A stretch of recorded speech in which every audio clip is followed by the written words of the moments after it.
Hey fellas, well, as promised, I'm gonna do a brief review of the Golden Compass. Not quite as elaborate as what I was hoping to do, but I've kind of been occupied with other videos as well as my finals, so. But with the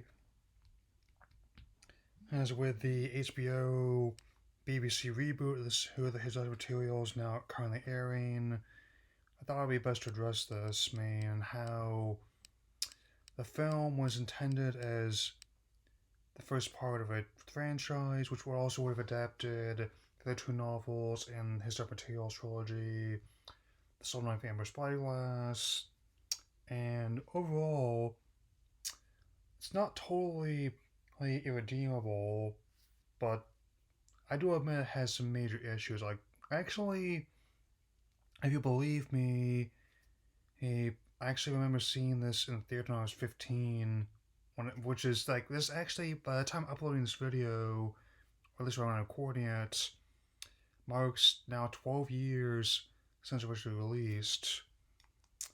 The film was just directed by Chris Waits. He's featured a large cast, which and also had many changes made to its story because of what was going on at the time. Parts of these drew outcry from the Bruce Pitt in the movie, but a lot of it was also just due to to New Line's meddling with the main project and how, because basically they wanted this one to be their next, wanted to be like their version of Narnia, even though the books are basically the antithesis of Narnia by Queer Philip Pullman's own admission. And and while the first book may not have that many of these themes, they get more overt as the trilogy goes on. So basically, and also visually, the film's impressive. It looks very much like its massive $108 million budget, which actually had to sell off the international distribution rights to a fund, which ended up backfiring on them. The film made $300 million overseas, but only made $70 million domestically, which ended up kind of causing the head of the company to step down and Warner Bros. Directly take over the company, as opposed to just letting it be its own independent subsidiary. And close to every cast member and creative voice behind the movie is in some capacity, and which is kind of a shame. But all in all, it's definitely one that's definitely worth re-examining in this manner. So, the story follows a young woman named Lyra Belacqua, played in this film by Dakota Blue Richards, who, while at Jordan College under the tutelage of her uncle, Lord Asriel, played Daniel Craig, becomes aware of an organization as a magisterium, as well as a woman with an ambitious name Miss Coulter, played by Nicole Kidman. And so she ends up partnering with a group of individuals, including a sky witch known as Seraphina Pecola, played by Ava Green, a a sky a pilot known as Lee Scoresby, who is actually one of my favorite characters in the film, played by Sam Elliott, and an armored bear, who is my favorite character in any version of the story, played by the voice of Ian McKellen, in order to take down the Magisterium. So, and as I explained earlier, this film had a lot of issues even before studio started messing with it, given by the very nature of source material. I mean, logistically, it was already trying an uphill battle, trying to turn a very niche novel series into a four-quadrant holiday blockbuster.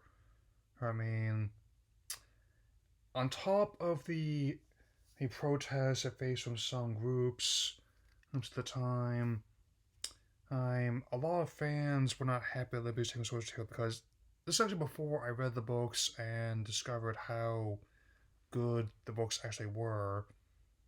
So I definitely think that was one positive quality element that introduced me history to the book series, man. I mean, because sometimes adaptation is not always the best indicator of what you're trying to get, man. I mean, I'm also not saying that a film like this just won't have any audience, but that's an often forgotten lesson in the industry. Hey, and especially in this case, hey, in the trying to appeal to everyone, the people involved in this movie made something that appealed to almost no one. They naturally went with more accessible fares such as Will Smith, and I Am Legend, as well as the live action version of the Chipmunks, Spain. So there's that. I mean, it took them 12 years even to attempt to lose the story, and Nicole Blovich never became the star that she would have been on film, at least. She did have some mostly roles on stage on TV as well. Well, Nicole Kidman was already kind of on a downturn before this happened, and it was one of several bombs she had on her record, along with the same year as The Invasion. Also, pretty lousy reversion of The Invasion of Body Snatchers. If you want a good one of that story, go with the new 1950s version or the one 1978, especially that one with Donald Sutherland. But I get ahead of myself. And again, it's a shame because a lot of fantastic casts never really got to see the full potential, like Ian McShane as the evil Bear Ragnar, a lot of the student council members, including Christopher Lee. He only has a small role, which is clearly meant for future films, and now, from on top of the film's disappointing returns, with him being gone, and we can only wonder what that could have been. I'm not really even mad about that one. Just remembering how great an actor he was is all. I mean, what's even more is that this movie actually cut the original ending from the book, which amounts to about 10 minutes of screen time. People were able to actually put it together using the deleted footage, well, stuff from the video game tie-in and some storyboards they have for the sequence. There's a lot of material cut from this movie, so it's definitely one of those movies I've seen. It's not the only one where it's incredibly confusing for those who are not familiar with the source material, and disappointing for those who are. It's not the first time that's happened in my life, and also was not the last. So, my advice is, while this film is definitely not totally without merit, it actually won Oscars for visual effects, beating out Transformers and Pirates of the Caribbean. It was in that same year. Here, so, and the cast itself is fantastic on the whole. It's ultimately a film which never really was able to fully realize his potential, also being a victim of his own ambition. It's one of those adaptations that is somehow both too little as well as too much to do. And that said, and I would have structured this bit differently, but I've been really busy lately trying to get stuff finished.